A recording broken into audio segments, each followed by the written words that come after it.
दर्शन की 65वीं कक्षा।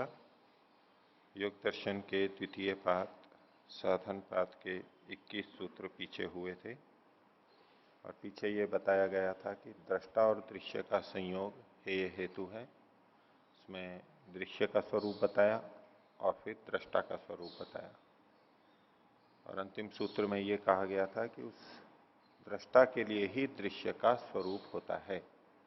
दृश्य का अपना कोई प्रयोजन नहीं होता, दृष्टा के लिए ही वो होता है। तदर्थ एव दृश्य से आत्मा। तो यहां तक के पाठ में से किन्हीं को कुछ पूछना है तो पूछ सकते हैं। कुछ आचार्य जी, सांख्य दर्शन में अहंकार से 16 पदार्थ बताए थे बनने के लिए, 5 ज्ञानेन्द्रियां, 5 कर्मेंद्रियां, 5 तन्मात्रा, 1 मन। तो उस हिसाब से तो 16 पदार्थों को या तो विशेष कहें या अविशेष कहें। यहाँ 11 को कह दिया अविशेष और 5 को कह दिया तन्मात्राओं को अविशेष।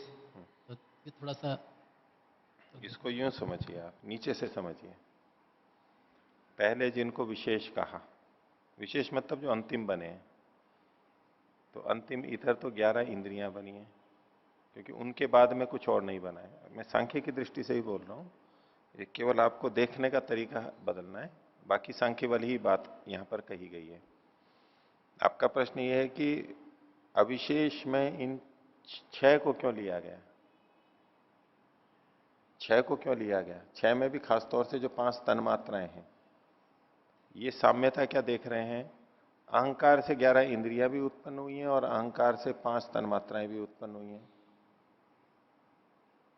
तो अगर विशेषों को लेना था तो 11 और 5 16 तो है ही महाभूत, और ये 5 तन्मात्राओं को भी लेना चाहिए था या तो आप नीचे से देखिए। विशेष का मतलब है जो अंतिम तत्व बन गए हैं। 11 इंद्रियां बनी है और 5 महाभूत बने, ये अंतिम है। इन 11 के अतिरिक्त कोई अंतिम चीज है नहीं है ना। 5 तन्मात्राएं इसमें नहीं आ सकती हैं, ठीक है। तो इसलिए इनको 16 को ही, 11 इंद्रियां और 5 महाभूतों को ही विशेष कहा गया है। अब तन्मात्राएं इसमें नहीं आएंगी।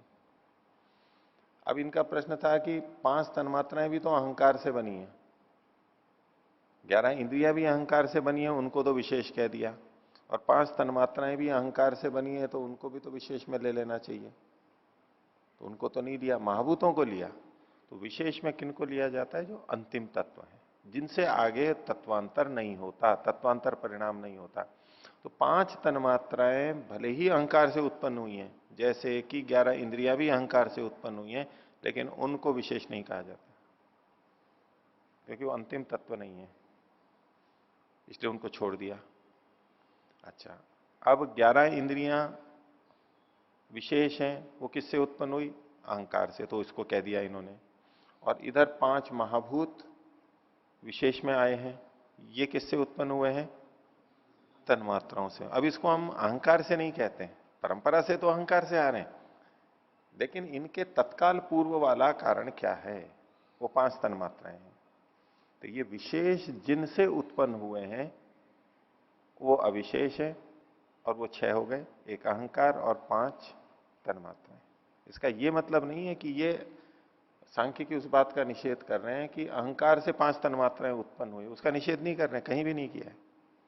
अब इस दृष्टि से देखेंगे तो 11 इंद्रियां और 5 महाभूत ये विशेषी कहलाएंगे, और ये जिनसे बने हैं तो अहंकार और 5 तन्मात्राएं अविशेष कहलाएंगे, ठीक है। अच्छा जी, यहाँ जो 5 ज्ञानेन्द्रियां, 5 कर्मेंद्रियां, मन, बुद्धि, सबके कार्य हमको मालूम पड़ते हैं, लेकिन बुद्धि बुद्धि मत बोलिए। हाँ, एक चित्त, तो सबके हमको कार्य मालूम पड़ते हैं, लेकिन जो कार्य मतलब उपयोगिता। उपयोगिता, हाँ, लेकिन जो 5 इसमें सूक्ष्म शरीर में 5 जो तन्मात्राएं हैं, उनकी क्या उपयोगिता है, वो पता नहीं चल पा रही सूक्ष्म शरीर में। जी। हाँ ठीक है, वैसे ये प्रश्न एक उस तरह का सीधे सीधे नहीं है यहाँ पर, लेकिन एक अलग इससे जुड़ा हुआ प्रश्न है कि 5 तन्मात्राओं की हमारे अंदर क्या उपयोगिता है। 5 तन्मात्राएं हमारे सूक्ष्म शरीर का भाग है। सप्तदशैकम लिंगम, 17 या 17 और 1 18, ये सूक्ष्म शरीर लिंग शरीर का के घटक माने गए सांख्य दर्शन। योग भी उसका निषेध नहीं करता, मानेगा, हालांकि वो चर्चा नहीं आती है इसके अंदर। तो उसमें 18 तत्व हैं, तो 5 ज्ञानेंद्रियां पता है हमें, कर्मेंद्रियां भी पता है, मन बुद्धि अहंकार का भी कार्य पता है। ये 5 तन्मात्राएं क्या करती हैं, वो इस सूक्ष्म शरीर में क्यों आई हैं, वो सूक्ष्म शरीर के घटक द्रव्य क्यों हैं, ये एक प्रश्न रहता है, वो पूछ रहे हैं आखिर उनका प्रयोजन क्या है। इसका सीधे सीधे कोई उत्तर शास्त्र में या भाष्य में मेरी जानकारी में नहीं मिला है, लेकिन इसके लिए कुछ उत्तर दिए जाते हैं, कुछ संगति लगाई जाती है, वो मैं आपके सामने रख देता हूं। बाकी विचारणीय अनुसंदेह है कि यही उत्तर है या कुछ और भी हो सकते हैं। एक उत्तर तो ये दिया जाता है कि सूक्ष्म शरीर में, सूक्ष्म शरीर एक शरीर की तरह से, शरीर एक आधार होता है, और आधार होता है किसी चीज के वहन करने के लिए, लाने ले जाने के लिए। जैसे कि ये हमारा स्थूल शरीर है, ये भी एक हमारा आधार है, इसमें इंद्रियां रहती हैं, इसमें आत्मा रहती है इत्यादि। तो शरीर क्या होता है, वाहन की तरह से है। तो शरीरम रथमेवतु की तरह से शरीर एक रथ की तरह से, वाहन की तरह से है, लाने ले जाने वाला। तो सूक्ष्म शरीर में जो 13 इंद्रियां हैं, उनको स्थान, आधार देने के लिए ये 5 सूक्ष्म भूत होते हैं, शरीर की तरह से स्थूल रूप में आधार प्रदान करते हैं, और उसी पे आश्रित रहते हुए ये 13 इंद्रियां फिर जब आत्मा के साथ में सूक्ष्म शरीर आता जाता है, ये आत्मा जब भी एक शरीर से दूसरे शरीर में मृत्यु के बाद में जाती है कर्मानुसार, जिसमें सूक्ष्म शरीर साथ में जाता है, और उसी के आधार से आत्मा भी जाती है, साथ साथ जाते हैं ये। तो इन सबको एक आधार देने के लिए ये 5 तन्मात्राएं, ठीक है, ये एक उत्तर है। दूसरा, सूक्ष्म शरीर के साथ में आत्मा होती है, और सूक्ष्म शरीर के बाद में हमें स्थूल शरीर भी मिलता है। सूक्ष्म इंद्रियां 11 और 2 और मान लीजिए 13 है, अंतःकरण सार मिला के 13 है। इन सबके हमारे गोलक हैं, जैसे चक्षु इंद्रिय है तो नेत्र गोलक है, श्रोत्र इंद्रिय है तो कान है हमारे, ये सब जो रचना बाहर की दिखाई देती है, तो बाहर ये स्थूल चीजें हैं और अंदर सूक्ष्म चीजें हैं। इनके स्थूल का आधार सूक्ष्म बनता है। ये जो स्थूल नेत्र हैं, स्थूल त्वचा है, ये तब संगत हो पाती है, क्रियाशील हो पाती है, जब अंदर सूक्ष्म हो। उस सूक्ष्म के आधार पर ये इनकी रचनाएं होती हैं, उनसे जुड़ करके होती हैं, ठीक है। तो हमारी जितनी इंद्रियां हैं, ज्ञानेंद्रियां, कर्मेंद्रियां और मन बुद्धि अहंकार के गोलक, मस्तिष्क मान लीजिए आज की भाषा में कहें तो, उस सब का आधार वो सूक्ष्म है। लेकिन इस शरीर में जो 5 भूत हैं, चाहे वो उपादान रूप में हो चाहे संयोग रूप में हो, लेकिन पांचों तो हैं यहां पर, वो किस आधार पर टिके हुए हैं? तो कहते हैं ये 5 सूक्ष्म तन्मात्राओं के आधार पर टिके हुए हैं। सूक्ष्म शरीर की 5 तन्मात्राएं अंदर विद्यमान हैं, और उनको विकसित करने, उनके साथ में ये महाभूत आदि जुड़ चुके हैं, उसमें अंदर जोड़ने का सूक्ष्म रूप में काम करती है ये सूक्ष्म भूत। तो सूक्ष्म भूतों में पृथ्वी यानी गंध तन्मात्रा है, तो उसको आश्रय बना करके पृथ्वी वहां पर संगठित हो जाएगी, जुड़ जाएगी। कुछ एक बिंदु चाहिए, पॉइंट चाहिए, जहां जुड़ करके वो विकसित हो सके। तो ऐसा गंध तन्मात्रा हो गया। रस तन्मात्रा है, उसको आधार बना करके जल तत्व इकट्ठा हो जाता है, स्थूल भूत। तो जैसे इंद्रियों का सूक्ष्म इंद्रियां हैं तो गोलक स्थूल हैं, और वो गोलक स्थूल सूक्ष्म का आधार बना करके कार्य कर पाते हैं, चल पाते हैं, ऐसे ही स्थूल 5 महाभूत सूक्ष्म भूतों का आश्रय करके संगठित हो पाते हैं, शरीर का निर्माण कर पाते हैं। और ये जैसे स्थूल शरीर है तो अंदर सूक्ष्म शरीर है, और इधर 5 महाभूत है तो वहां पर 5 तन्मात्राएं हैं। ऐसे ये भी एक उत्तर दिया जाता है, ठीक है। और किन्हीं को पूछना? कुछ आचार्य जी प्रश्न सूत्र संख्या 19, 19। हाँ। इसमें जो चौथा अनुच्छेद है, हम्म। अलिंगावस्थायां न पुरुषार्थो हेतु, हम्म। तो इसमें बताया था कि जो अलिंग अवस्था के लिए पुरुषार्थ हेतु नहीं है, और जो और अवस्थाएं हैं, विशेष, अविशेष और लिंग, इनके लिए पुरुषार्थ कारण है बताए थे। तो जब अलिंग से लिंग बन रहा होता है तो उसका क्या कारण है? पुरुषार्थ है। अलिंग से जब लिंग बना, यानी महतत्व बना, बुद्धि तत्व बना, तो उसका तो कारण पुरुषार्थ है ही। यदि इस दृष्टि से देखेंगे तो फिर अलिंग का कारण तो पुरुषार्थ ही मानना पड़ेगा, क्योंकि इसका और नहीं, अलिंग का कारण नहीं है। देखिए, इसको यूं देखिए, आपने कहा कि पुरुषार्थ के कारण से अलिंग से लिंग बना, हो गया। तो महतत्व बना, तो महतत्व है कार्य और अलिंग प्रकृति है अव्यक्त कारण। तो कारण से जब कार्य बना, इसमें कौन कारण है? मूल प्रकृति से जो कार्य द्रव्य, प्रथम कार्य द्रव्य महतत्व बना, इसमें कारण क्या है? पुरुषार्थता। तो पुरुषार्थता महतत्व के बनने में कारण है, मूल प्रकृति के लिए कारण नहीं कही जाएगी। उदाहरण के लिए देख लीजिए, मिट्टी से घड़ा बना, मिट्टी से घड़ा बना, घड़े के बनने में कुम्हार कारण है। तो ये कुम्हार घड़े के बनने का कारण है, मिट्टी से वो घड़े को बनाता है, इसका ये मतलब नहीं है कि कुम्हार मिट्टी का भी कारण बन जाए। कुम्हार भी एक निमित्त है, कारण है, उसने मिट्टी से घड़े को बनाया, तो घड़े का कारण तो ये कहा जा सकता है, लेकिन मिट्टी का कारण नहीं कहा जा सकता। ऐसे ही पुरुषार्थता कार्य द्रव्य मैं तत्व के बनने में कारण है, लेकिन इसका यह मतलब नहीं है कि वो मूल प्रकृति के बनने में उपादान कारण का भी कारण है। यदि उसका भी कारण माना जाएगा तो वो अनित्य हो जाएगा। वो नित्य है, वो तो सदा से है। जब हम अलिंग को भी कारण वाला मानेंगे, पुरुषार्थता मानेंगे, इसका मतलब है अलिंग की उत्पत्ति में, निर्माण में, रचना में पुरुषार्थता कारण है, और वो कारण हो गई तो वो अनित्य हो जाएगा। फिर उसका उपादान कारण कोई और होगा जो कि नित्य हो सकता है, लेकिन कम से कम प्रकृति, मूल प्रकृति अव्यक्त प्रधान तो अनित्य हो जाएगा। तो ये कोई बात नहीं होती कि मूल प्रकृति से यानी अलिंग से लिंग बना है, उसमें पुरुषार्थता कारण है, तो प्रकृति अलिंग भी कारण वाला हो गया, ये कोई बात नहीं है।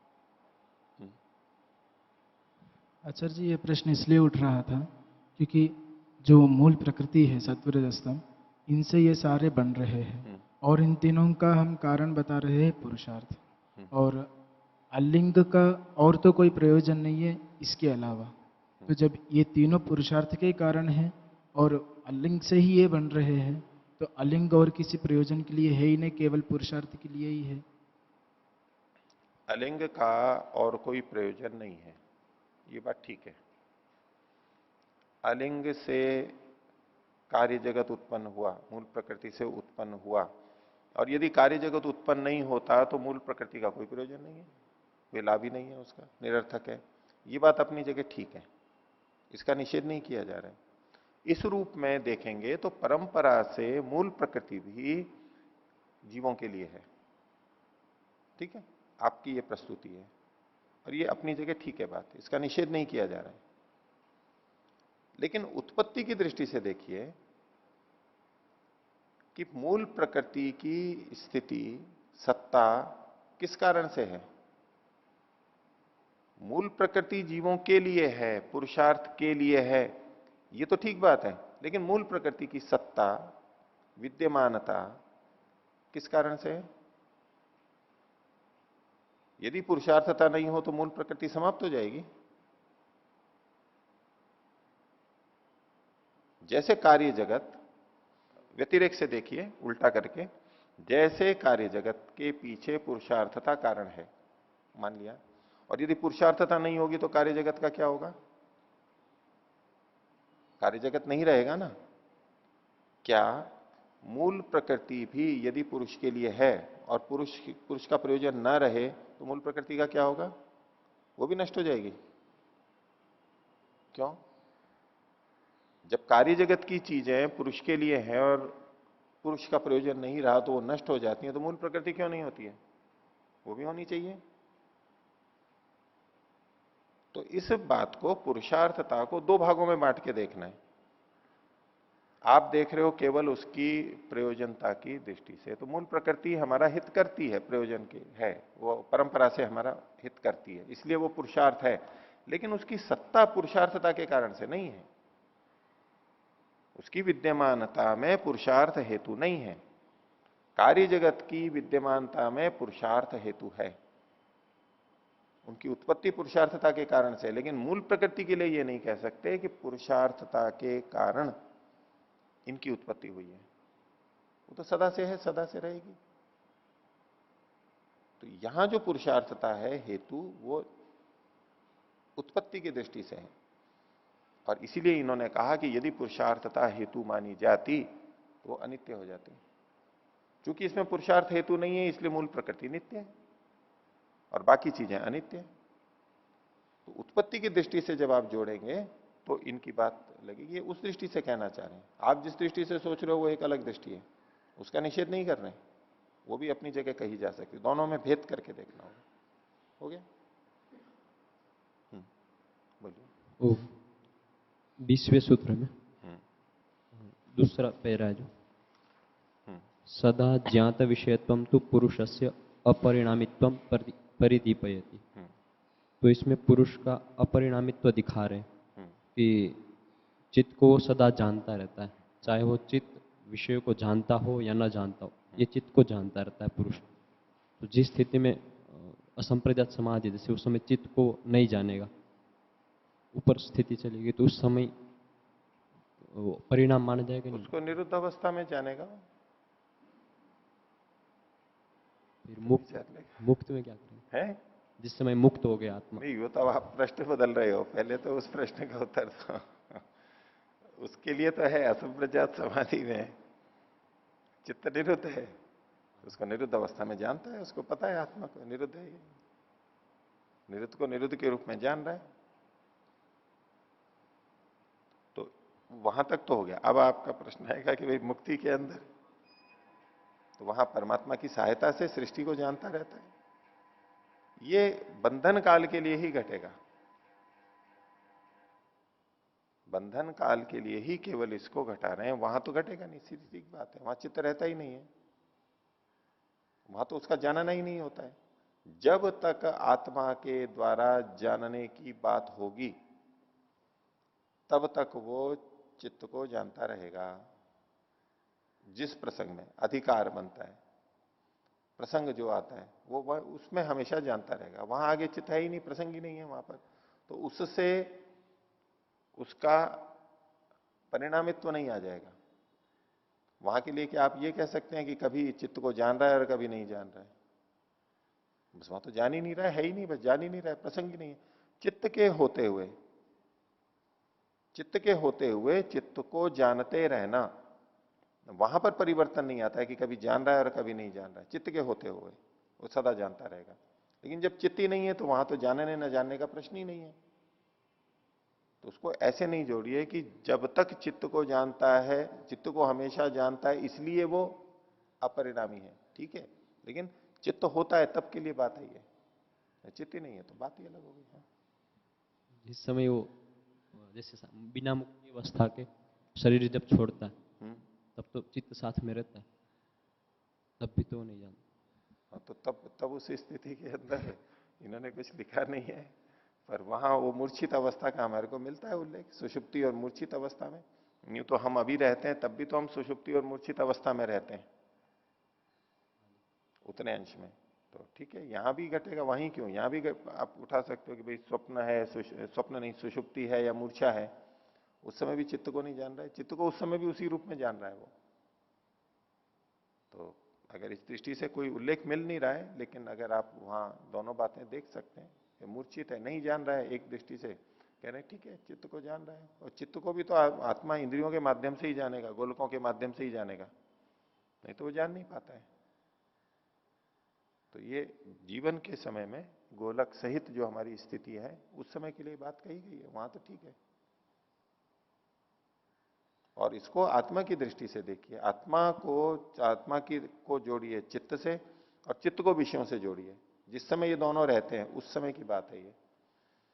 तो बुद्धि से विषय कभी ज्ञात और अज्ञात दोनों होते रहते हैं, लेकिन उसी समय समानांतर बुद्धि को आत्मा सदा जानता रहता है। उसी समय तुलना करके कहा जा रहा है। और जिस समय आप कह रहे हो कि मृत्यु के समय चला जाएगा, सूक्ष्म शरीर केवल रहेगा, तब तो बुद्धि भी विषयों को नहीं जान रही होती है। बुद्धि जब विषयों को जान रही होती है उस समय में ज्ञात अज्ञात होता है, और इसका ज्ञात अज्ञात नहीं होता है। बुद्धि का, चित्त का विषय बाह्य शब्द स्पर्श आदि वो ज्ञात अज्ञात होते हैं, और आत्मा का विषय बुद्धि वो सदा ज्ञात होता रहता है। जब विषय ही नहीं रहा और बुद्धि के विषय वहां पर नहीं रहे तो उस प्रसंगों को हटा दीजिए। जब ये दोनों रहते हैं उस समय में ये बात लागू होगी। और किन्हीं को पूछना पूछिए। अच्छा जी, ये महत्त्व और अहंकार को इंद्रिय के अंतर्गत क्यों लिया? इंद्रिय में क्यों लिया? इंद्रिय का मतलब साधन होता है। इंद्र यानी आत्मा, उसका जो साधन होती है, सहयोगी होती है, उसको इंद्रिय कहते हैं। साधन को इंद्रिय बोलते हैं। तो आत्मा के ये साधन है, तो उसके अंदर अहंकार के द्वारा सत्व की अनुभूति होती है, यानी अपनापन, उसमें साथ में जो अहंकार है, मैंपना है, उसकी अनुभूति अहंकार के माध्यम से होती है। वो उपकरण है, कार्य करता है, इसलिए वो इंद्रिय है। और बुद्धि के द्वारा निर्णय निश्चय होता है, उस रूप में वो साधन है, सहायक है, उपकरण है, इसलिए उसको इंद्रिय कहा जाता है। जो उपकरण है वो इंद्रिय है। तो ये दोनों भी इंद्रिय कहलाते हैं। तो जिस महत्त्व और अहंकार से प्रकृति बनती है और जो हमारे जिस महत्त्व और अहंकार से विकृति बनती है, विकृति बनती है। आगे? और जो हमारे शरीर में है, हाँ, उनमें कुछ भेद होता है? समान ही होते हैं। रेशो कैसे सेट होती है? वे अनुपात कैसे सेट होता है? अनुपात, ये तो परमात्मा की व्यवस्था है। कैसा अनुपात है, कितना रखना है, तो सब जगह आप प्रश्न उठा लोगे फिर तो कि भाई कैसा है, तो बस यही कि उत्तर है, परमात्मा करता है। देखिए, मूल प्रकृति से जो महत्त्व और अहंकार बन गए, वो सारे के सारे तो हमारे लिए उपयोगी नहीं है। उसमें से थोड़ा सा लेके जितना हमारे लिए है, वो सूक्ष्म शरीर बना, उतना बन गया और वो सबको मिल गया। फैक्ट्री के अंदर चिप बन रही है, सूक्ष्म शरीर चिप की तरह से, कंप्यूटर में चिप होती है ना, या तो मोबाइल में चिप बनती है। अब चिप में कई चीजें लगती हैं, घटक। अब फिर उसमें तांबा या जो भी जो संयोग का होता है, जो कि सिलिका वगैरह जो भी होते हैं, जो आगे सूचनाओं को भेजते हैं, वो सब वो फैक्ट्री में तो बहुत सारे रखे हुए होते हैं। तो सारे के सारे किसी भी मोबाइल में या कंप्यूटर में आ जाते हैं क्या? नहीं, वहां से चुना जाता है थोड़ा सा, वहां लगाया जाता है, एक चिप बन गई, ये इसके लिए, ये इस मोबाइल के लिए, ये इस कंप्यूटर के लिए, अलग अलग हो जाती है। ऐसे ही मूल प्रकृति से महत्त्व बना, वो तो पूरे थोक के भाव, थोक काम है फैक्ट्री के अंदर, बल्क में है, वो तो थोक में है पूरा समूह, और उसमें से हमारे लिए जितना जितना चाहिए वैसा वैसा बन गया। अब यूं तो इस शरीर में भी, हमारे शरीर में जो पृथ्वी आदि भूत है, अब यूं तो देखो तो कितने सारे हैं। अब इसका अनुपात कैसा होता है? हमारे कर्मानुसार होता है। सूक्ष्म शरीर तो एक ही जैसा होता है सबका, स्थूल शरीर है, अपने अपने जो जैसा शरीर होता है वैसा हो जाता है। अब चींटी बनेंगे तो वैसा बन जाएगा, मनुष्य बनेंगे तो, और हाथी बनेंगे तो वैसा बन जाएगा। तो कर्मानुसार अनुपात होता है। लेकिन सूक्ष्म शरीर में जब ये होते हैं, जो दो तत्व आपने कहे, महतत्व और अहंकार, ये सूक्ष्म शरीर सबका एक जैसा होता है, जो मूल रूप में मिलता है वो सबको एक जैसा होता है। फिर उसमें हमारे कर्मानुसार और संस्कार और वासनाएं वो सब जो जमती हैं, अच्छी बुरी, उसके कारण से भेद आता जाएगा, लेकिन मूल रूप से एक ही है। जैसे कंपनी से सारे कंप्यूटर निकल करके आ रहे हैं, वो एक ही जैसे आ रहे हैं, एक जैसे, एक मॉडल के। अब अलग अलग घरों में गए, कार्यालयों में गए, वो वहां अलग अलग काम करते हैं। अब उसके अंदर जो जिसने जो डाल दिया है सब, वो सब एक जैसे थोड़ा ना होते हैं। अब कोई कहे ये सारे कंप्यूटर एक जैसे हैं क्या?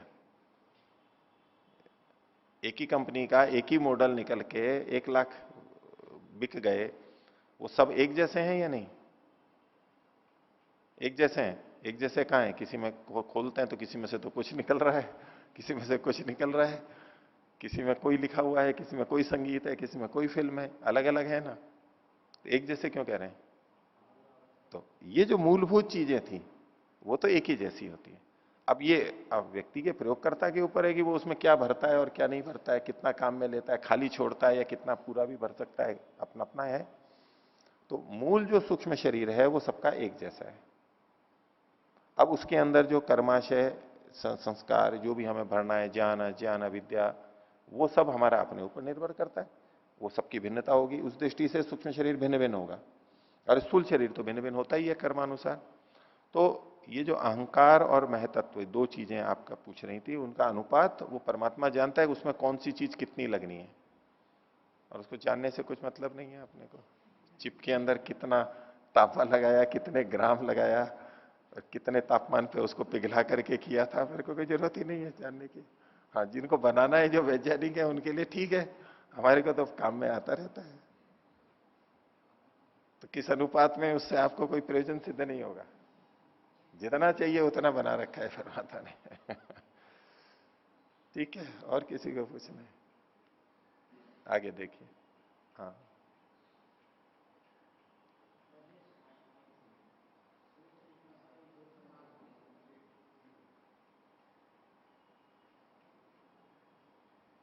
ओम ओम सूत्र 21 के योग प्रकाश में ये 7वीं पंक्ति आई है। योग प्रकाश में हाँ जी, बोलिए। ये लिखिए, जो प्रकृति से बने पदार्थों में सुख है वह भी जीव में नहीं है। ये समझ नहीं आई। हाँ, उनका अभिप्राय यह है कि प्रकृति से जितने पदार्थ बने हैं उनमें सुख होता है। प्रकृति सत्वर स्तंभ से बनी है, तो सत्वर स्तंभ से प्रकृति यानी ये जो कार्य जगत बना है, तो सत्वगुण है तो उसमें सुख है। उनकी दृष्टि में बता रहा हूं आपको। तो उनमें कार्य जगत में सुख है क्योंकि सत्वगुण भी है, त्रिगुणात्मक है। लेकिन वो सुख आत्मा में अपने आप में नहीं है। आत्मा उनके संपर्क में आता है, उसको सुख अनुभव होता है, ये तो वो भी मानते हैं। आत्मा को सुख अनुभव नहीं होता, ये तात्पर्य नहीं है उनका। आपके मन में प्रश्न इसलिए उठ रहा होगा कि उसमें लिखा है कि आत्मा में तो सुख होता नहीं है, जबकि हम तो अनुभव करते हैं सुख, तो ये ऐसे कैसे लिख दिया? तो उनका तात्पर्य क्या है? आत्मा में स्वभावतः सुख नहीं होता, वो प्रकृति का है। आत्मा को सुख की अनुभूति प्रकृति के संयोग से, इंद्रियों के माध्यम से होती है, इसका वो निषेध नहीं कर रहे हैं यहां पर। ठीक है, आगे देखिए। तो सूत्र संख्या 22 प्रारंभ होगा। 21वें में कहा गया था, तदर्थ एव दृश्य से आत्मा, दृश्य का स्वरूप आत्मा के लिए है। तो आत्मा के लिए दृश्य का स्वरूप है, तो जिस आत्मा ने अपना प्रयोजन पूरा कर लिया है, तो दृश्य का क्या होगा? आत्मा ने अपना प्रयोजन पूरा कर लिया है, तो अब दृश्य का क्या होगा? तो कुछ नहीं, बेकार हो गया वो। तो बेकार हो गया तो फिर क्या होगा? सब बेकार हो जाएगा। इस बात को लेकर के आगे 22वां सूत्र है, उसकी भूमिका देखिए। तत्स्वरूपम तो, तत् का मतलब है दृश्य, दृश्य का जो स्वरूप है। पर रूपेण प्रतिलब्धात्मकम, पर का मतलब है यहां पर उस दृश्य से पर भिन्न जो है, वो कौन है? पुरुष है, जीवात्मा है। तो तत्स्वरूपम, दृश्य का स्वरूप तो पर रूपेण, रूपेण का मतलब है यहां पर है दर्शनेन, पुरुष से दर्शनेन, पुरुष के दर्शन के द्वारा। पुरुष जो चेतन है उसके द्वारा जब देखा जाता है, तब दृश्य का स्वरूप पुरुष के दर्शन के द्वारा प्रतिलब्धात्मकम, अनुभूत स्वरूप में आता है। दृश्य का जो अपना रूप है, स्वरूप है, वो प्रतिलब्ध कब होता है? जब आत्मा के स्वरूप से वो देखा जाता है, आत्मा के द्वारा वो देखा जाता है, तब वो उपलब्ध रूप में आता है। यदि आत्मा ना देखे तो दृश्य का क्या स्वरूप है? अपना होते हुए भी वो प्रकट रूप में नहीं आएगा। अपना होते हुए भी वो प्रकट में नहीं आएगा। जैसे बहुत से महल हैं, गुफाएं हैं, वो ऐसे ही पड़ी हुई हैं, पता ही नहीं है।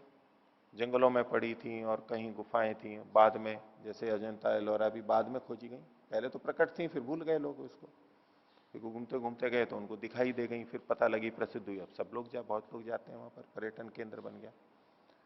तो कोई चीज होते हुए भी प्रकट कब होती है? जब उसका कोई देखने वाला होता है, नहीं तो प्रकट नहीं हो पाएगी, अभिव्यक्त नहीं हो पाएगी। उस दृष्टि से कह रहे हैं कि तत्स्वरूपम, उस दृश्य का स्वरूप प्रतिलब्धात्मकम, प्रतिलब्ध रूप में कब होता है? तो पर रूपेण, पर आत्मा के दर्शन के द्वारा, रूप यानी दर्शन के द्वारा वो प्रकट हो पाता है, नहीं तो नहीं हो पाता है। आगे, तो अब उस पुरुष के लिए भोगापवर्गार्थतायाम कृतायाम पुरुषेण न दृश्यते, जब भोग और अपवर्ग कर दिया है जिस दृश्य ने, जिस आत्मा के लिए भोगापवर्ग की बात थी उसके भोग और अपवर्ग सिद्ध हो गए, भोग पूरा हो गया है, अपवर्ग की प्राप्ति हो गई है, तो ऐसे में उस पुरुष के द्वारा पुरुषेण न दृश्यते, पुरुष के द्वारा उसका रूप दिखाई नहीं देता है। किसका? दृश्य का रूप दिखाई नहीं देता है।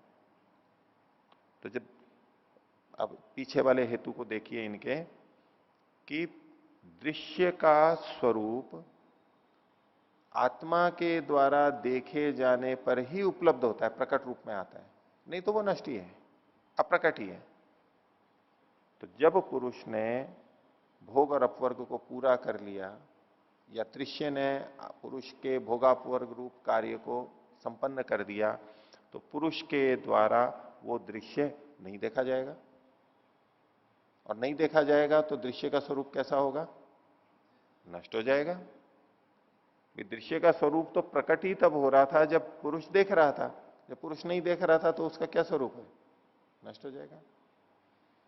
तो भोगापवर्गर्थायाम कृतायाम पुरुषेण न दृश्यते इति स्वरूप हानात अस्य नाशः प्राप्त, स्वरूप का हान होने से उसका भी नाश प्राप्त होने लगेगा।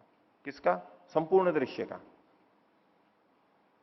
एक आत्मा ने देख लिया, अब नहीं देख रहा है तो वो नष्ट हो जाना चाहिए सारा का सारा, ऐसी कोई आशंका कर सकता है, तो उसको कहते हैं न तो विनश्यति, लेकिन वो नष्ट नहीं होता है, उसका प्रकृति का, दृश्य का अपना स्वरूप फिर भी बना हुआ रहता है। क्यों बना हुआ रहता है? अकस्मात।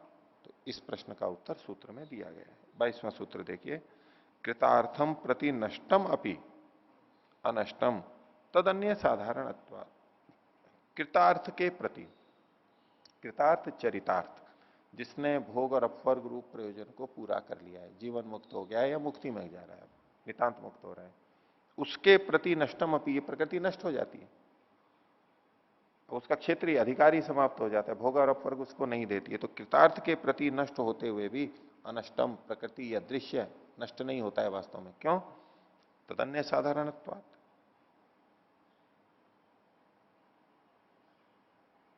उससे अन्यों के साधारण होने से। ये जो कृतार्थ था उसकी अपेक्षा अन्य तो अभी साधारण ही है, वो तो कृतार्थ नहीं हुए, तो उनके लिए तो ये चलता रहेगा।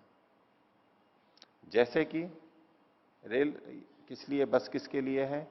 हमारे लिए, यात्रा के लिए, गंतव्य तक पहुंचाने के लिए। उसके बाद में हमारे लिए नष्ट है, वो कुछ नहीं, बस गई, हमारे को क्या लेना, वो कहां जाएगी, क्या आएगी, हमारे लिए नष्ट है। लेकिन एक व्यक्ति अपनी यात्रा करके उतर जाए, उसके लिए वो नष्ट हो गई, उसका ये मतलब नहीं है कि वो नष्ट ही हो गई, ये अन्यों की तो यात्रा चल रही है, उनकी चलती रहेगी। ऐसे ही कृतार्थ के प्रति ये नष्ट होते हुए भी अन्यों के लिए तो फिर भी बनी रहेगी, क्योंकि अन्य साधारण है, अभी उन्होंने वो कृतार्थ नहीं हुए, उनके भोगापवर्ग पूर्ण नहीं हुए हैं। भाष्य देखिए, कृतार्थम एकम पुरुषम प्रति दृष्टम नष्टम अपि नाशम प्राप्तम अपि अनष्टम तदन्य पुरुष साधारणत्वात्।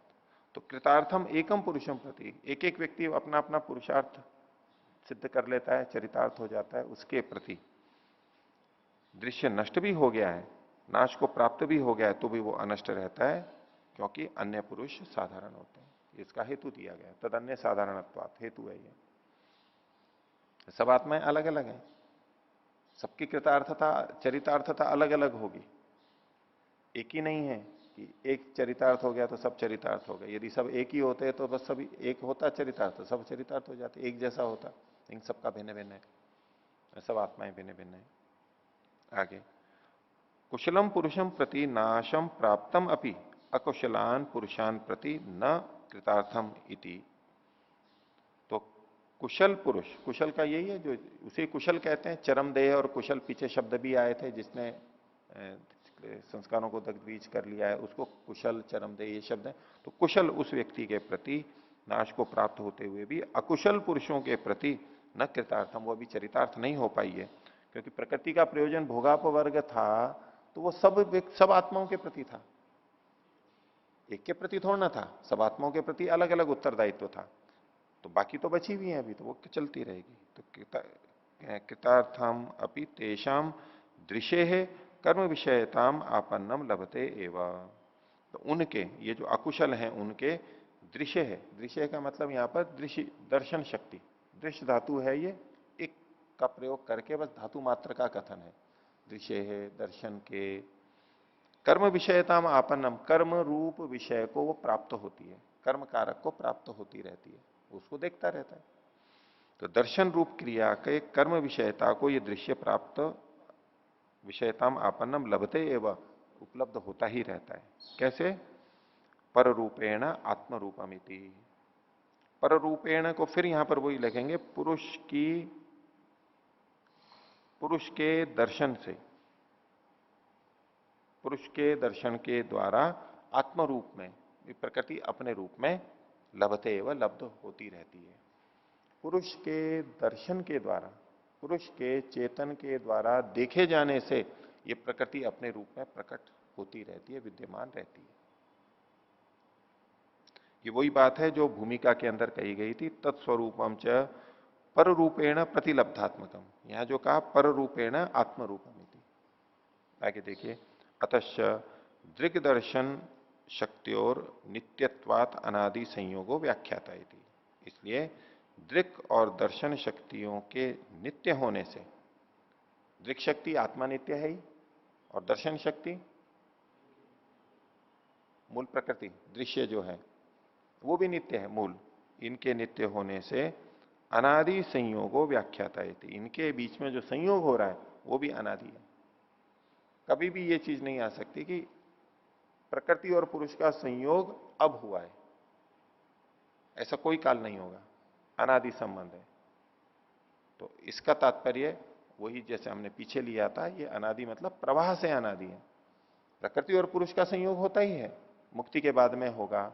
शरीर को छोड़ देते हैं हम, तो शरीर से छूट गया, दूसरा शरीर ले लिया, ये संयोग वियोग तो होता ही रहता है। लेकिन प्रकृति के साथ में जो ये संयोग वियोग है, प्रवाह से अनादि है। ये संयोग सबसे पहली बार कब हुआ था, इसका कोई काल नहीं है। इस दृष्टि से यह अनादि है। हाँ, संयोग और वियोग तो होता रहता है, इसका निषेध नहीं है। यदि हम नितांत स्वरूपतः अनादि मान लें तो स्वरूपतः नित्य भी रहेगा, कभी भी हट ही नहीं सकता है। फिर तो पूरा शास्त्र ही व्यर्थ हो जाएगा, प्रकृति से मुक्ति की बात ही व्यर्थ हो जाएगी।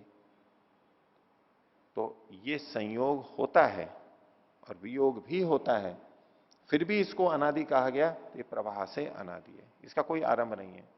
और चूंकि इस संयोग का कोई आरंभ नहीं है, तो इस संयोग का कोई अंत भी नहीं होने वाला है। प्रवाह से स्वरूपतः संयोग होता है और स्वरूपतः संयोग हट भी जाएगा, मुक्ति में चला जाएगा। लेकिन प्रवाह से ये संयोग अनादि है, तो प्रवाह से ये संयोग अनंत भी रहेगा, कभी समाप्त नहीं होने वाला है। मुक्ति में जाएंगे फिर संयोग हो जाएगा। तो कब से मुक्ति मिल रही है और बंधन में आ रहे हैं, न तो उसका कोई आरंभ है न उसका कोई अंत है। तो ये अनादि है, प्रवाह से अनादि है।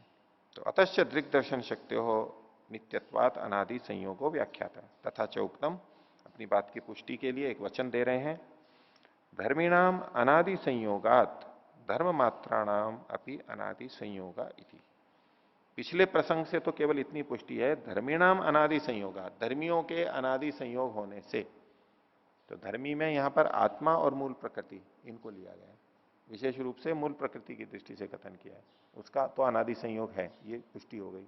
अभी के साथ साथ यहां इस पंक्ति में एक बात और कही जा रही है कि धर्मों का भी अनादि संयोग होता है। धर्म कौन है? तो धर्मी तो मूल प्रकृति हुई, सत्वर स्तंभ। या धर्म का मतलब उनके गुण धर्म नहीं कहे जा रहे हैं। यह धर्म का मतलब है उस मूल प्रकृति से उत्पन्न होने वाले कार्य, जितने भी कार्य हैं उनको धर्म कहा जाता है, धर्म परिणाम कहा जाता है। जैसे मिट्टी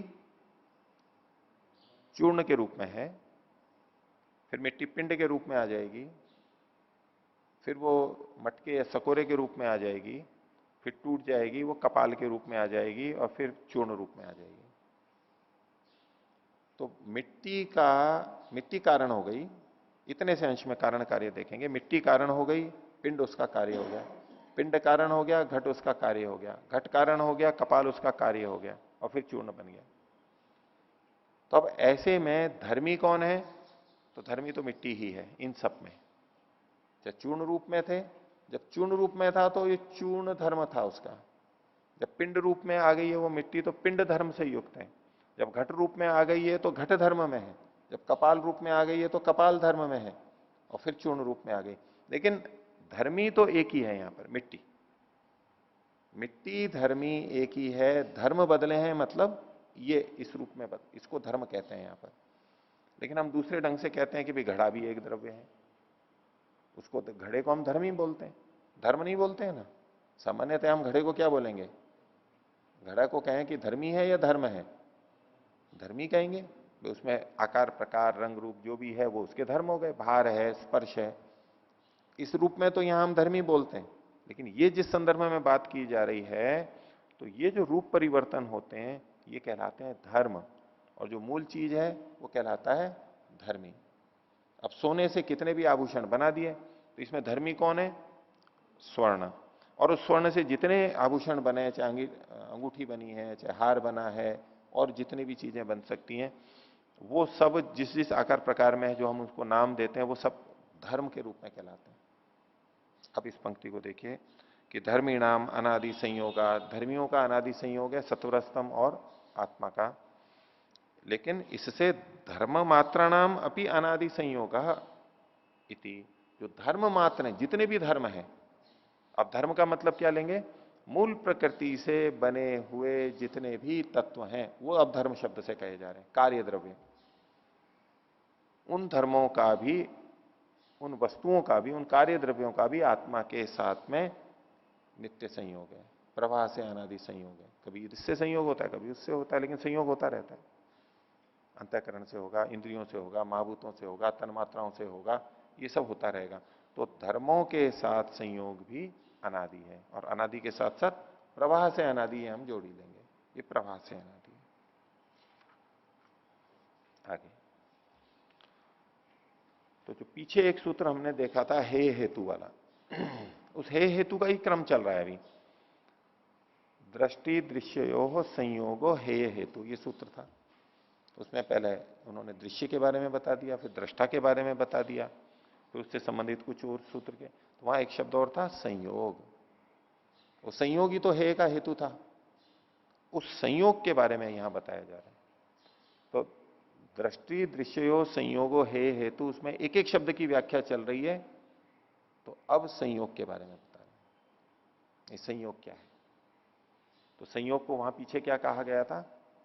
हे का हेतु है, दुख का हेतु है। तो हमें क्या करना चाहिए दुख से बचने के लिए? संयोग को हटा देना चाहिए, ठीक है। ये जीवन है, जीवन में दुखी दुख आ रहे हैं, तो क्या करना चाहिए? जीवन को समाप्त कर देना चाहिए, आत्महत्या कर लेनी चाहिए। शरीर के रहते ही तो होता है। ये गलत, निंदित अर्थ है उसका, गलत तरीका है, तात्कालिक रूप से। लेकिन मूलतः ये संयोग हे का हेतु है, ये मूल कारण इन्होंने बताया, वो हमें हटाना भी है। लेकिन क्या संयोग के प्रति हम केवल ऐसी नकारात्मक दृष्टि ही रखें? ये संयोग कैसा है? ये सारे दुख ही तो हमारे सबका कारण है, दुखी के पीछे ही तो हम पड़े हुए, दुख को हटाना ही तो चाहते हैं, और उसका कारण ये संयोग है। तो संयोग के पीछे हम क्या पड़ेंगे? लठ लेके पड़ेंगे, जूते लेके पड़ेंगे, या किसी और फूल लेकर के उसके पीछे पड़ेंगे? संयोग के पीछे हम कैसे पड़ेंगे? लठ लेकर के या फूल लेकर के? लठ लेकर के पड़ेंगे, है ना, वो ऐसा प्रतीत होगा। तो एक एक हुई कि इसको नष्ट कर देना है, इसका कचूमर निकाल देना है बिल्कुल। ये संयोगी गड़बड़ कर रहा है सारी। तो अब उसका एक दूसरा पक्ष भी है, वो यहां पर बताया जा रहा है। तो 23वां सूत्र है, स्वस्वामी शक्तियों हो स्वरूपोपलब्धि हेतु संयोग। ये संयोग कैसा होता है? स्वस्वामी शक्ति हो, स्वशक्ति और स्वामी शक्ति। स्वशक्ति कौन है? ये दृश्य दृश्य दृश्य जगत स्वशक्ति, और आत्मा है स्वामी शक्ति। स्व और स्वामी संबंध होता है ना, स्वस्वामी संबंध। तो देखो इन्होंने स्वस्वामी शक्ति कहा, स्वस्वामी संबंध कहा, और अध्यात्म किस पे टिका हुआ है? स्वस्वामी संबंध तोड़ने पे। स्वस्वामी संबंध नहीं तोड़ा है तो फिर क्या आध्यात्मिक व्यक्ति हुआ वो? ठीक है ना, स्व और स्वामी शक्ति। तो जहां स्वस्वामी शक्ति हटाने की बात कही जाती है, वो अविद्या रूप स्वस्वामी शक्ति को निषेध करते हैं, तो प्रस्तुत नहीं करते उस तरह से, वो स्वस्वामी शक्ति मात्र को खंडित करने लग जाते हैं। पर तात्पर्य उनका अविद्या युक्ति होना चाहिए, क्योंकि स्वशक्ति और स्वामी शक्ति तो हमारी है ही। स्वस्वामी शक्ति बताई रखी है, इसको कभी भी नहीं हटाना, ये तो है। और योगी या साधक व्यक्ति इंद्रियों को, शरीर को स्व समझते हुए इनका स्वामी बनता है, इनको नियंत्रण में रखता है। स्वामी तो वही होता है ना जो नियंत्रण में रखता है, ये नियंत्रित रहते हैं। ये स्व है, स्वामी के लिए होता है, तो योगी इनका उपयोग करता है ना। सामान्य व्यक्ति भी करता है, ये भी करते हैं। वो उचित उपयोग करता है, सामान्य व्यक्ति अविद्या रूप में करता है।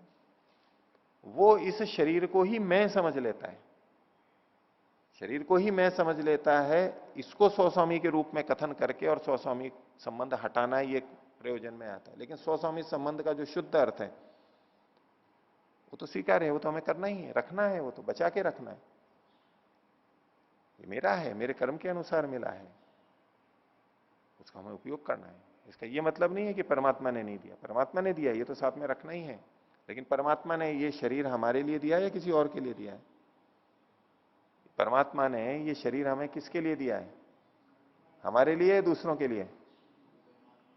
हमारे लिए। ये तो कोई धार्मिक व्यक्ति की बात नहीं हुई। परोपकाराय सताम विभूतया, जो परोपकारार्थम इदम शरीरम।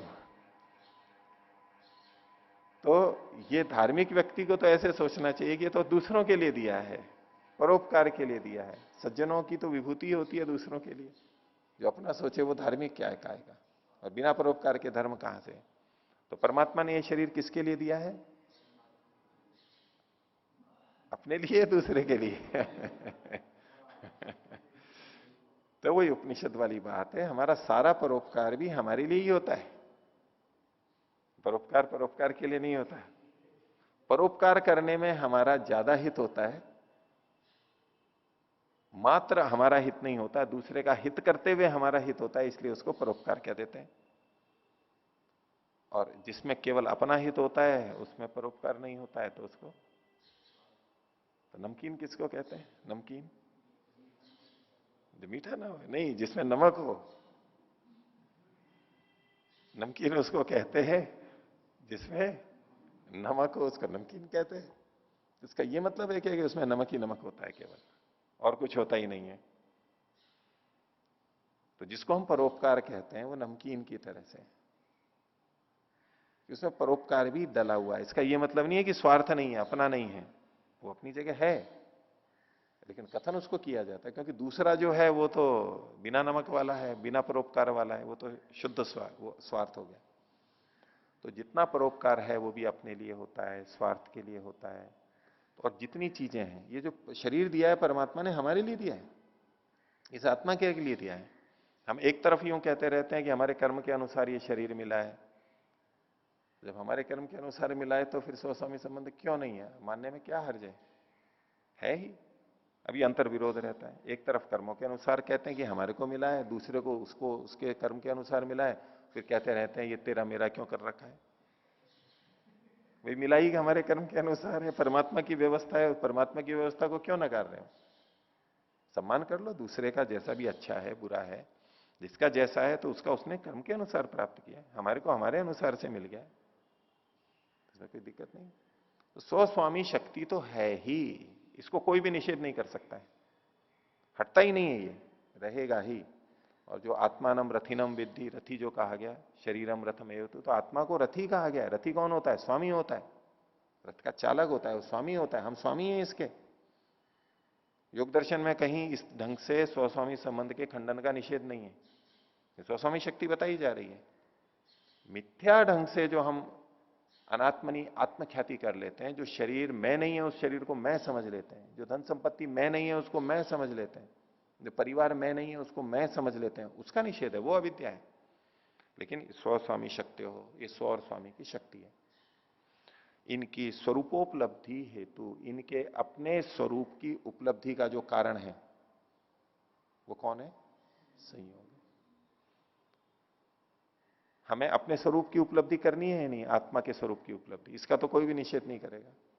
स्वस्वामी संबंध भले ही खंडित कर दें, लेकिन आत्मस्वरूप की प्राप्ति का तो कोई निषेध नहीं करेगा। तो आत्मस्वरूप की प्राप्ति कब होगी हमें? जब ये संयोग होगा। ये इतना अच्छा है ये संयोग। और स्वशक्ति की भी स्वरूप की उपलब्धि कब होगी? प्रकृति के भी स्वरूप की उपलब्धि कब होगी? जब ये संयोग होगा। प्रकृति के स्वरूप की उपलब्धि क्या है? ये जो भी रस, शब्द, स्पर्श, रूप, रसगंध है, इसका ज्ञान हो रहा है, ये सामान्य हो गया, हर किसी को होता है, ये बिना संयोग के नहीं हो सकता हमें। जब हम इस शरीर में आते हैं, हमारा संयोग होता है, तभी कर पाते हैं हम। मुक्ति को अलग छोड़ दीजिए, बाकी हम नहीं कर सकते, वहां तो ईश्वर की सहायता से करते हैं, वहां ईश्वर के साथ संयोग होता है, यहां प्रकृति के साथ में संयोग होता है। ये संयोग होने पे हम उपलब्ध होते हैं, इनको जानते हैं। और योगी लोग जो संसार में दुखी दुख देखते हैं, दुखमेव सर्वम विवेकिन है, वो संयोग अवस्था में देख पाते हैं या बिना संयोग के भी देख लेते हैं? वो भी संयोग से ही देखा था। प्रकृति का जो अपना स्वरूप है कि दुखमेव सर्वम विवेकिन है, या परिणाम ताप संस्कार दुख, गुणवृत्ति विरोध दुख, जिसके कारण से उसको विवेक पैदा होता है, वो किससे होता है? इस संयोग से होता है। ये सकारात्मक दृष्टि है, ठीक है, पॉजिटिव थिंकिंग हो गई ना। इस संयोग के पीछे लठ लेके पढ़ना है या गुलाब लेकर के उसके पीछे पीछे जाना है? क्या लेकर के चलना है? तो वो एकांगी दृष्टि नहीं। ये संयोग हमारे लिए हितकर है। आत्मा का स्वरूप भी इसी से पता लगेगा और प्रकृति का स्वरूप भी इसी से लगेगा, यानी विवेक की प्राप्ति इस संयोग के बिना नहीं हो सकती। तो परमात्मा ने जो इस सृष्टि में हमें भेजा है, इस संयोग को कराया है, वो हमें दुख देने के लिए नहीं कराया, ये हमें विवेक प्राप्त कराने के लिए कराया है।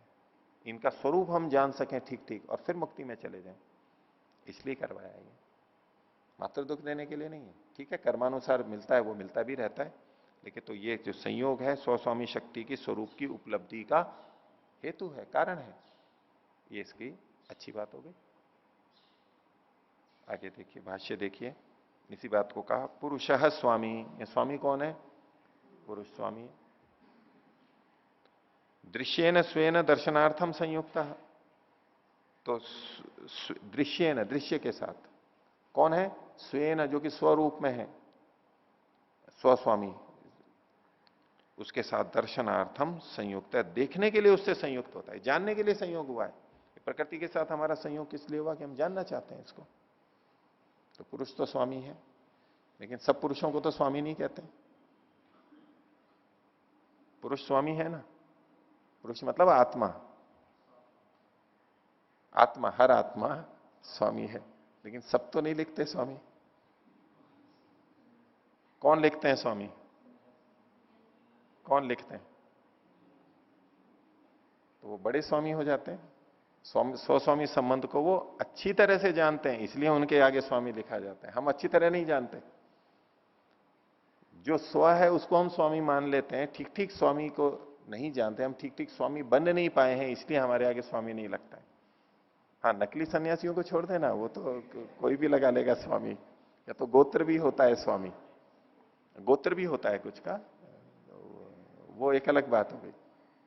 लेकिन जो परंपरा से विधिवत जो स्वामी बनते हैं, सन्यासी बनते हैं, तो वैसे तो कहा जाता है कि जब सन्यास लेते हैं तो वित्तेष्णा मया त्यक्ता, पुत्रेष्णा मया त्यक्ता, लोकेशना माया त्यक्ता, सारी पुत्रेशना वित्तेशना लोकेशना सब छोड़ दी, तो बचा क्या जिसके ये स्वामी है? बल्कि उनके आगे से तो स्वामी हट जाना चाहिए था, लेकिन वो भी लगाते हैं। और वो निंदा के रूप में नहीं लगा होता है वहां स्वामी शब्द, उनकी प्रशंसा के लिए लगा हुआ होता है। एक विशेष योग्यता होती है कि उन्होंने स्वामित्व किया है, मन के ऊपर स्वामित्व किया है, शरीर पे स्वामित्व किया है, इंद्रियों पे स्वामित्व किया है, नियंत्रण किया है, वो वास्तव में स्वामी बन गए हैं। वो हमारे पास तो उल्टा होता रहता है, अयस्कांत मणिकल्प होता रहता है, तो विषय हमारे को खींचते हैं, हम उधर चले जाते हैं, तो हम कहां स्वामी हुए? तो हमारी पूरी परंपरा में उस ढंग से स्वस्वामी संबंध हटाया नहीं। हमें पहचानना है कि हम स्वामी हैं, वास्तव में हम वास्तव में स्वामी हैं, ये हमारे को करना है। ना कि नहीं चलो मैं तो कुछ भी स्वामी नहीं हूं, छोड़ो, तो स्वस्वामी संबंध मुक्ति में बाधक है। नहीं, हमें स्वामी बनना है, ठीक ठीक स्वामी बनना है। इस शास्त्र तो यही कहते हैं हमारे को। और जहां जहां स्वस्वामी संबंध का निषेध है, वो मिथ्या ज्ञान के रूप में जो हमने, जो स्वामी नहीं है उसको, जो स्व है उसको स्वामी समझ लिया है, मिथ्या ज्ञान से युक्त होता है, वो तो हटाना ही है। उतने ही अंश में तात्पर्य है, नहीं तो हमें तो स्वामी बनना है। तो पुरुष है स्वामी, पुरुष तो स्वामी है ही, कम या अधिक। भोगी व्यक्ति भी स्वामी होता है कुछ ना कुछ तो अपना। पुरुष है स्वामी दृश्येन स्वेन दर्शनार्थम संयुक्त, तस्मात् संयोगात दृश्य से उपलब्धिर या सब होगा।